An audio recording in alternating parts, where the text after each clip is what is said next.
Everyone, welcome back to my channel. So NEET में अब 7 महीने से भी कम टाइम बचा है, तो इस वीडियो में मैं आपको बताऊंगी कि आपकी क्या स्ट्रैटेजी होनी चाहिए, किस तरह से आप अपना सिलेबस कंप्लीट कर सकते हो, किस तरह से आपको चैप्टर को अप्रोच करना है। एंड ऑल्सो अगर आप कोई ऑनलाइन रिसोर्स ढूंढो जिससे आप यूज़ करके 700 प्लस मार्क्स स्कोर कर सकते हो, तो वो भी मैं बताऊंगी।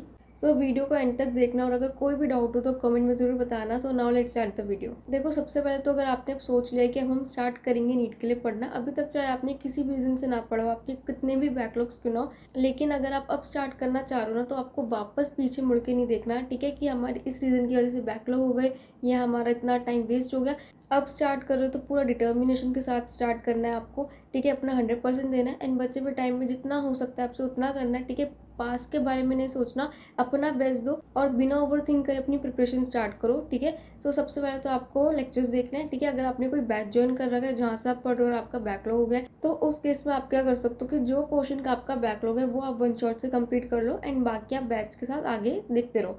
और अगर आपने कोई बैच ज्वाइन नहीं करा और आप अब स्टार्ट कर रहे हो, ठीक है, और आप सेल्फ करने की सोच रहे हो, तो आप यूट्यूब से पढ़ सकते हो। एक उम्मीद बैच और एक आरएम बैच, दोनों बैचेस से आप पढ़ सकते हो, वहाँ पे इनफ कंटेंट है, ठीक है। मैंने उम्मीद बैच से करा था। एंड अगर आपका बैकलॉग वाला पोर्शन है तो वो भी आप इन्हीं बैचेस से कंप्लीट कर सकते हो वन शॉट देखकर। यहाँ की वन शॉट्स आपको इनफ कंटेंट मिलेगा, ठीक है। ऐसा नहीं है कि वन शॉट है तो हमारा नहीं हो पाएगा, यहाँ पर इनफ कंटेंट नहीं है, यहाँ से पढ़ के सिलेक्शन नहीं होगा, ऐसी बात नहीं है, बिल्कुल होगा यहाँ से पढ़कर भी। पर आपको मेहनत करनी पड़ेगी। वन शॉट्स में देखो क्या होता है, वन शॉट्स में आपको यहाँ पे सब कुछ पढ़ा दिया जाता है, सारे कॉन्सेप्ट समझा दिए जाते हैं, पर जो दिक्कत आती है वो आती है क्वेश्चन प्रैक्टिस में। बैचेस में आपके एक कंसेप्ट के ऊपर बहुत क्वेश्चन कराया जाता है, लेकिन वन शॉट में इतने नहीं होते, तो वो चीज़ आपको खुद से करनी पड़ेगी। जो बैचेस में इतने लंबे लंबे लेक्चर्स होते हैं वहाँ पे क्वेश्चन बहुत ज़्यादा करवाए हुए होते हैं, और अगर आप वन शॉट करोगे तो वहाँ पे क्वेश्चन प्रैक्टिस कम होगी। वहाँ पे एक कॉन्सेप्ट के ऊपर आपको ज़्यादा क्वेश्चंस नहीं करवाए गए होंगे, बिकॉज अगर वो इतने ही करवाएंगे तो फिर वो तो लॉन्ग लेक्चर ही होगा ना, फिर वो वन शॉट नहीं रहा, तो वो चीज़ का लॉस है, ठीक है। बाकी कॉन्सेप्ट आपको सारे मिलेंगे, ठीक है, उसकी मैं गारंटी दे रही हूँ। कॉन्सेप्ट सारे उम्मीद और आरएम बैच में, पर क्वेश्चन प्रैक्टिस कम है, तो वो आप खुद से कर लोगे तो फिर हो गया।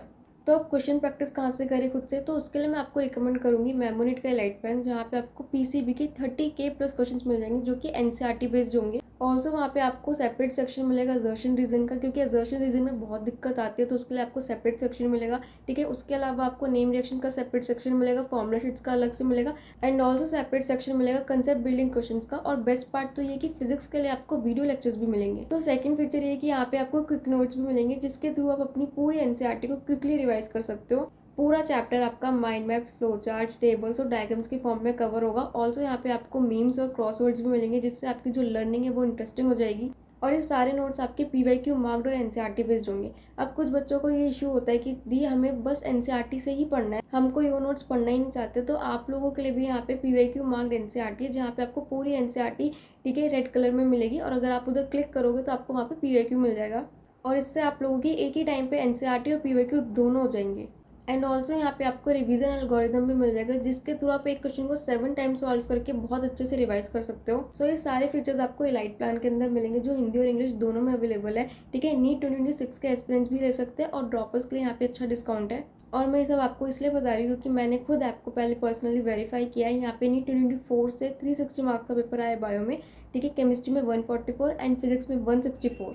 पहले इसके प्राइजेस हाई थे तो मैं इसको रिकमेंड नहीं कर रही थी, बट क्योंकि अब प्राइजेस लो हो चुके हैं, एंड ऑल्सो भी दशहरा सेल आने वाली 10 अक्टूबर से 13 अक्टूबर, तो उसमें और अच्छे डिस्काउंट मिल जाएंगे आपको। और क्योंकि ये पूरा एनसीईआरटी बेस्ड है तो आप लोगों के लिए काफ़ी बेनिफिशियल रहेगा। तो अभी आपको कुछ नहीं करना, बस ऐप को डाउनलोड करो, ठीक है, और क्वेश्चन प्रैक्टिस करो, दशहरा सेल का वेट करो। सारे लिंक्स आपको डिस्क्रिप्शन में मिल जाएंगे। Stay tuned.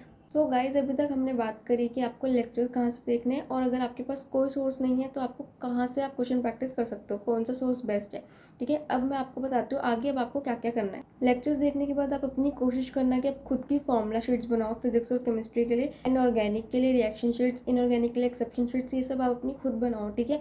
आपको मिल जाएगी बहुत जगह, इवन मेरे टेलीग्राम चैनल पे भी अवेलेबल है सब कुछ, पर आई वॉन्ट कि आप अपनी खुद बनाओ, बिकॉज अगर आप अपनी खुद बनाओगे तो आपको जल्दी याद होता है, और आपके लिए भी ईजी रहेगा उसको अपने वॉल पे स्टिक करना, और सुबह शाम आप चलते फिरते कभी भी देखकर उसे याद कर सकते हो। तो अपनी फॉर्मुला शीट हर बच्चा खुद बनाएगा। बाकी फॉर सैम्पल आप मेरे टेलीग्राम चैनल से ले सकते हो, ठीक है, वहाँ से देखो कि कैसे बनानी है और उस तरह से बनाओ। लेक्चर देखते देखते बना लेना ताकि बैकलॉग ना हो। इसके बाद आती है आपकी बात एनसीईआरटी की। देखो, बायो की तो आपको बार बार रिपीटेडली पढ़नी है, ठीक है, उसे हाईलाइट भी करना है आपको, ठीक है, जहाँ से, और पीवाईक्यूज वगैरह भी मार्क करने उधर। तो बायो के लिए आप नोट्स के ऊपर मत जाना, अपनी एनसीईआरटी पकड़ो, ठीक है, उसी पे आप बार बार रीड करो, हाईलाइट करो, पीवाईक्यूज मार्क करो, असर्शन रीजन जो भी आपको लगे कि यार इस लाइन से ये बन सकता है, इस लाइन से वो बन सकता है, सब कुछ उसी एनसीईआरटी पे मार्क करो, ठीक है, और उसी एनसीईआरटी को बार बार पढ़ो। फिजिक्स के लिए एनसीईआरटी पढ़ने की कोई नीड नहीं है। फिजिक्स के लिए आप अपने नोट से काम चला सकते हो, जो आपके बैचेस वगैरह में मिलते हैं, या फिर आपको मेरे टेलीग्राम चैनल पर भी मिल जाएंगे, लिंक आपको डिस्क्रिप्शन में मिल जाएगा, वहाँ से जाके ज्वाइन कर लो। अभी वहाँ पे आपको ऑलमोस्ट सब कुछ मिलेगा, ठीक है। एंड फॉर केमिस्ट्री आपको एनसीईआरटी रीड करनी है। बच्चे क्या करते हैं, केमिस्ट्री के लिए नहीं करते, नहीं वो गलती नहीं करनी, केमिस्ट्री के लिए भी रीड करनी है, पर आपको बायो की तरफ बार बार नहीं करनी, ठीक है। एक बार रीड करो, हाईलाइट कर लो जो जो आपके थ्योरेटिकल पॉइंट्स है, जहाँ से असर्शन रीजन बन सकता है, जहाँ से आपका स्टेटमेंट बेस्ड क्वेश्चन बन सकता है, एक बार ही हाईलाइट कर लो एंड देन उसके बाद आप वही पॉइंट्स रीड करो, ठीक है। ये आपका फिजिकल वगैरह के लिए। लेकिन इनऑर्गेनिक के लिए आपको बार बार रीड करनी पड़ेगी, बिकॉज इनऑर्गेनिक आपका प्रॉपर बायो की तरह रहता है। इसके बाद आपको करनी है क्वेश्चन प्रैक्टिस। क्वेश्चन प्रैक्टिस पे आपको 3 चीज़ों को ध्यान रखना है। एक तो क्वेश्चंस आपके एनसीईआरटी बेस्ड हो, ठीक है, एनसीईआरटी से बहुत हाई लेवल के नहीं होने चाहिए। दूसरा, आपका हर टॉपिक कवर हो। ऐसा नहीं होना चाहिए कि कोई टॉपिक जो एनसीईआरटी में गिवन है, चाहे छोटा सा ही है, उसके ऊपर कोई क्वेश्चन नहीं ना हो। आपको हर छोटे से छोटे टॉपिक के ऊपर क्वेश्चन करना है। एंड तीसरा, हर टाइप के क्वेश्चन करने हैं। ऐसा नहीं कि सिर्फ असर्शन रीजन ही करे जा रहे हो, बाकी नहीं कर रहे, या सिर्फ वन लाइनर कर रहे हो और असर्शन रीजन नहीं करना है, ऐसा नहीं करना। आपको हर टाइप के क्वेश्चन करने हैं, ठीक है, चाहे वो डायग्राम बेस्ड हो, असर्शन रीजन हो, स्टेटमेंट बेस्ड हो, करेक्ट इनकरेक्ट हो, वन लाइनर हो, कुछ भी हो, सब कुछ आना चाहिए आपको। तो अगर आपके पास कोई बुक या डीपीपीज है तो आप वहाँ से कर सकते हो, अदरवाइज मेमोनिट का मैंने बताया वहाँ से कर सकते हो। एंड थर्ड ऑप्शन, मेरे टेलीग्राम पर आपको पीडब्ल्यू एनसीईआरटी पंच बुक मिल जाएगी, उसकी पीडीएफ मिल जाएगी, उस पीडीएफ से भी आप क्वेश्चन सॉल्व कर सकते हो। वहाँ पे भी तीनों क्राइटेरियाज फुलफिल हो रखे हैं। इसके बाद आपको करना है पीवाईक्यूज। पीवाईक्यूज मैं यूजुअली एंड में प्रेफर करती हूँ, बिकॉज अगर आप एंड में करते हो ना सब कुछ प्रिपेयर करने के बाद, तब आपको पता लग पाता है कि आपकी प्रिपरेशन का लेवल क्या है और नीट की प्रिपरेशन का लेवल क्या है। तो उससे आपको एक प्रिपरेशन का चेक मिलता है। और अगर आपसे पीवाईक्यूज अच्छे से सॉल्व हो जाता है ईजिली, जो कि 99% आपसे हो जाएंगे अगर आप सब कुछ करके करोगे तो, ठीक है, तो फिर आपका कॉन्फिडेंस लेवल बूस्ट होता है। तो इसलिए आपका कॉन्फिडेंस लेवल इंक्रीज हो जाए, इसलिए हमेशा पीवाईक्यूज एंड में करने चाहिए। एंड का मतलब ये नहीं है कि आप एकदम एंड में कर रहे हो, नीट से 1 महीना पहले, एक चैप्टर के एंड में करने हैं। तो पीवाईक्यू बुक की पीडीएफ भी ऑलरेडी अपलोडेड है टेलीग्राम पे, वहाँ से लेके पीवाईक्यूज आप सॉल्व कर सकते हो। तो ये सब कुछ करने के बाद आपका एक चैप्टर कंप्लीट हो जाएगा। इसके बाद आपको क्या करना है, आपको मॉक टेस्ट देना है, जो कि बहुत ज़्यादा इंपॉर्टेंट है आपकी नीट की प्रिपरेशन में। मॉक टेस्ट कोई भी बच्चा स्किप नहीं करेगा। पार्ट टेस्ट आपको स्टार्ट करना है एंड देन जनवरी के अराउंड से, फरवरी के अराउंड से, जनवरी फरवरी के अराउंड से आपको फुल मॉक टेस्ट देना स्टार्ट करना है। अगर आप उस कैटेगरी में आते हो जिन्होंने प्रिपरेशन पहले से स्टार्ट कर रखी है लेकिन बैकलॉग हो गया है, तो आपको कंटिन्यू रखना है पार्ट टेस्ट, आप छोड़ोगे नहीं। लेकिन अगर आप स्टार्ट ही अब कर रहे हो तो take your time, 15 to 20 days लो, थोड़ा सा सिलेबस कंप्लीट करो and then part test start कर दो। और स्टार्ट करने के बाद रुकना नहीं है, बीच में छोड़ने नहीं है, और जल्दी स्टार्ट करना है, ये नहीं महीना भर ले रहे हो। 15 दिन का टाइम रखो, सिलेबस कंप्लीट करो और स्टार्ट करो, इतना बहुत है। अगर कहीं एनरोल्ड हो तो पार्ट टेस्ट आपको ऑलरेडी मिल रहे होंगे, वहाँ पे देना स्टार्ट कर दो। नहीं हो, कहीं एनरोल्ड नहीं मिल रहे, मेरा टेलीग्राम ज्वाइन करो, वहाँ पे आपको सारे पार्ट टेस्ट मिल जाएंगे, आकाश के, पीडब्ल्यू के। स्टार्ट कर दो देना, किसी चीज़ का वेट नहीं करना, सारे रिसोर्सेज अवेलेबल है, सब कुछ है, बस करना शुरू करो।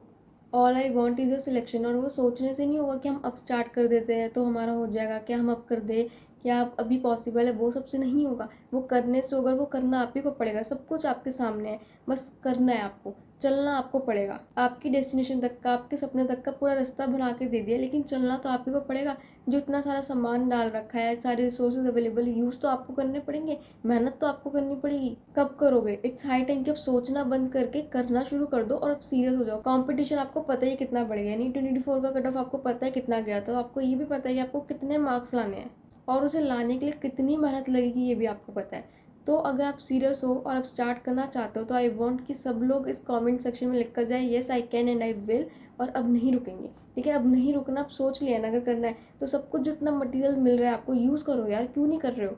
मेरे टाइम पे सब नहीं था, मुझे खुद ढूंढना पड़ता था, मैं एक एक चीज़ खुद ढूंढती थी, यूट्यूब पे सारे लेक्चर्स अलग ढूंढने पड़ते थे, ठीक है, मटेरियल सारा टेलीग्राम पे अलग ढूंढना पड़ता था, ठीक है, बुक्स का अलग, पीडीएफ टेस्ट का अलग, सब कुछ मुझे इतनी मेहनत करनी पड़ती थी, इतना टाइम मेरा सिर्फ ढूंढने में जाता था। मुझे नहीं मिला ये सब कुछ, आपको मिल रहा है तो आप बेनिफिट नहीं ले रहे हो यार। एंड सिलेबस आप कर रहे हो, टेस्ट दे रहे हो, उसके साथ साथ आपको रिवीजन भी करनी है। जो चैप्टर आपने पहले करके रख दिए उनको भी रिवाइज करना है। अब शॉर्ट में बता देती हूँ कि कैसे रिवाइज करना है। रिवीजन में आपके पास लिमिटेड टाइम होता है, तो उस टाइम में मोस्टली बच्चे क्या करते हैं, सिर्फ लॉन्ग नोट्स, अपने डिटेल नोट्स रिवाइज कर लेते हैं और वो सोचते हैं रिवीजन हो गई। उसे रिवीजन नहीं कहते। रिवीजन में आपको क्वेश्चन प्रैक्टिस करनी पड़ेगी, बिकॉज अगर आप क्वेश्चन सॉल्व नहीं करोगे तो एग्जाम में भी नहीं कर पाओगे, और एग्जाम में आपको क्वेश्चन सॉल्व करके आने हैं, वहाँ पे आपको चिट्ठे नहीं लिखने, ठीक है। तो इसके लिए आपको क्वेश्चन प्रैक्टिस करनी है। अब आपके पास लिमिटेड टाइम है, आप सोच रहे होंगे कि यार हम पहले का पढ़ा हुआ भूल भी गए, एकदम से क्वेश्चन सॉल्व भी नहीं होंगे, तो हमें नोट्स भी पढ़ना है, तो हम सब कुछ कैसे करें एक लिमिटेड टाइम में। तो इसके लिए आपको नोट्स की जगह शॉर्ट नोट्स पढ़ने हैं, ठीक है, जो आप 15 to 20 मिनट्स में फटाफट से रीड कर लो पूरे चैप्टर के। देन उसके बाद आपको क्वेश्चन सॉल्व करने हैं, ठीक है। हाफ एन आवर आपको मिलेगा अप्रॉक्सीमेटली क्वेश्चन सॉल्व करने के लिए। अब उस हाफ एन आवर में क्वेश्चन कौन से सॉल्व करने हैं? जब आप फर्स्ट टाइम क्वेश्चन प्रैक्टिस कर रहे हो ना, तो जो क्वेश्चन ऐसे जो आपसे नहीं बन रहे, जो आपको डिफिकल्ट लग रहे हैं, जिनका आपको सोल्यूशन देखना पड़ रहा है, उनको स्टार मार्क का सर्कल कर लो, ठीक है। अब जब रिवीजन करोगे तो उस लिमिटेड टाइम में आपको वो क्वेश्चंस करने हैं, बिकॉज रिवीजन आपको उन क्वेश्चंस के करने हैं जो आपसे पहले नहीं हो रहे थे, और वो आपको सीखने हैं, वो आपको अपनी मेमोरी में बिठाने हैं। जो आपसे पहली बारी में हो गए ना, वो आपसे हो जाएंगे, उनकी टेंशन नहीं है। जो नहीं हुए, जो आपको समझ नहीं आया, या जो आपको दिक्कत कर रहे हैं, जहाँ आपके नंबर कट सकते हैं, उन क्वेश्चन को आपको मास्टर करना है, एंड वही क्वेश्चन आपको रिवीजन में करने हैं और अपनी मेमोरी में बार बार स्टोर करना है, ठीक है। उन गलतियों को इम्प्रूव करना है। So this should be your revision strategy. So that's all for this video. I hope you guys like the video. अगर पसंद आए तो प्लीज़ लाइक करना, शेयर करना अपने दोस्तों के साथ जितना कर सकते हो, ठीक है। उन्हें भी बताओ इस सब के बारे में, स्ट्रैटेजी के बारे में, टेलीग्राम चैनल के बारे में, रिसोर्सेज के बारे में, ठीक है। और बाकी यार अगर नए हो चैनल पर तो प्लीज़ सब्सक्राइब कर देना, बिना सब्सक्राइब करे मत जाना कोई भी। और अगर कोई भी डाउट हो ना तो कमेंट सेक्शन में ज़रूर लिख कर जाओ, मैं ज़रूर कोशिश करूँगी उस प्रॉब्लम को आपकी सॉल्व करने की, ठीक है। So that's all for the video. All the best guys for preparation.